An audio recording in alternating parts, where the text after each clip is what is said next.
I'm going to make some predictions about 2022 in the photography industry. Now, this is the commercial photography industry, not the internet photography industry. I have no idea what's going to go on YouTube. I don't follow it closely enough to really get that world. But the commercial world, we're going to talk about gear trends. We're going to talk about the types of shoots, the budgets, all that good stuff. Now, at the time of recording this, the Omicron variant is like slightly concerning everybody. So I foresee a lot more remote shooting going on. So much so that we've actually increased our internet capacity so that we can have really good live streams. We can shoot remotely from anywhere in the world for the client. They can like log into my studio, as it were, and see what's going on. I think that's probably a safe bet for most of us to assume that there's going to be a lot of remote work going on for the next year at least. Now, in terms of usage, obviously, if we do go into another lockdown, last time people didn't want to have the big out-of-home expenditure for their usage. They didn't want to have billboards because there was no one going past them. Social media, on the other hand, really increased. I think there'll be a lot more digital media usage, which is a shame because it doesn't pay as well, but that's the way of the world.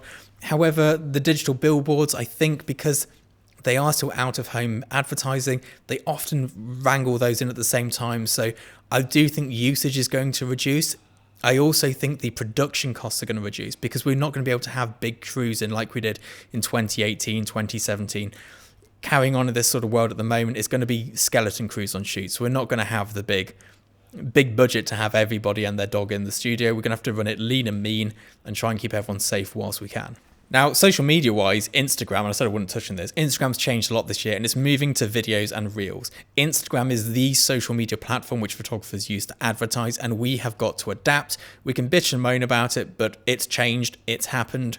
We need to find a way to creatively turn our stills into videos, turn it into a way that works on the new platform so we can continue to be seen by the art directors and creative directors.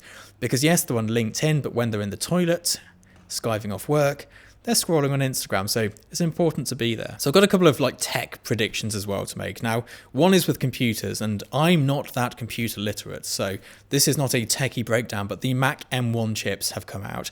Mac is the industry standard with Capture One, and it is just working so well at the moment. We've been using the M1 Mac Minis, which is 16 gig of RAM and it's like 8 cores. It's nothing fancy, but I can edit this video footage here. This is 6K raw video footage and it edits fine. I can export multiple folders as TIFFs, as PSDs, as JPEGs, while still tethering and shooting to it. I think a lot of people, especially Digitechs, are going to move away from the big Mac Pro towers and towards these new M1 chips because they're so good and so power efficient. That the price of them is also very reasonable for what they are. I mean, my computer was like $1,000, and it does the same as what a $4,000 computer would have done a couple of years ago. So I think a lot of people are going to be moving in that direction to the M1s. So you're going to want to offload your old computers. Now, my previous MacBook Pro had a used value of £1,500 up until 3 months ago.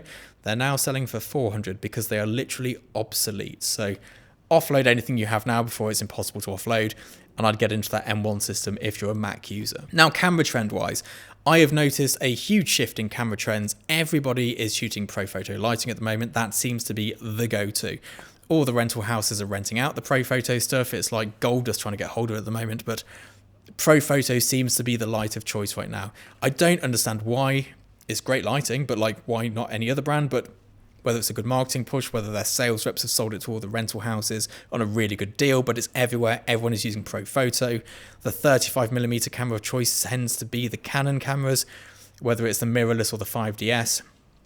Sony is probably second most popular on the commercial jobs, and then it is things like Nikon and stuff, which you don't really see as much of right now in commercial work. Phase 1 is still the go-to medium format system. A few people do use Hasselblad, but they tend to own it rather than rent it. I don't think there's any difference in the two. I think it comes down to what the rental houses have got good deals on and therefore can pass that good deal on to the photographer, who in turn passes it on to the client, so everyone makes a good saving. But yeah, I think the things I'll be shooting with next year will be Canon, Photo and Phase 1 systems when renting, and when in my own studio we'll stick to the Broncolor and the Canon system with the Cambo Actus. But that's what I sort of see happening kit-wise. Mirrorless hasn't had a big impact on the commercial world. No one's really jumped up and gone, right, we all need to go mirrorless. Everyone just carries on as they always have done. A lot of people are shooting on cameras still from 10 years ago. It doesn't matter in our world. We just need good image quality. We don't need Wi-Fi or Instagram built in or whatever it is. Just a good camera, reliable, easy to use. And I think whilst on the subject of renting, renting is becoming more and more popular. People are buying gear at a much lower rate than before because everyone wants to keep the cash in their accounts.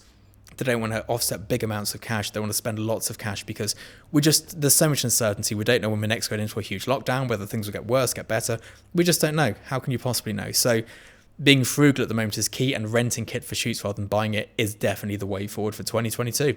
Let me know your thoughts down below in the comments. I'll speak to you all soon. Bye-bye.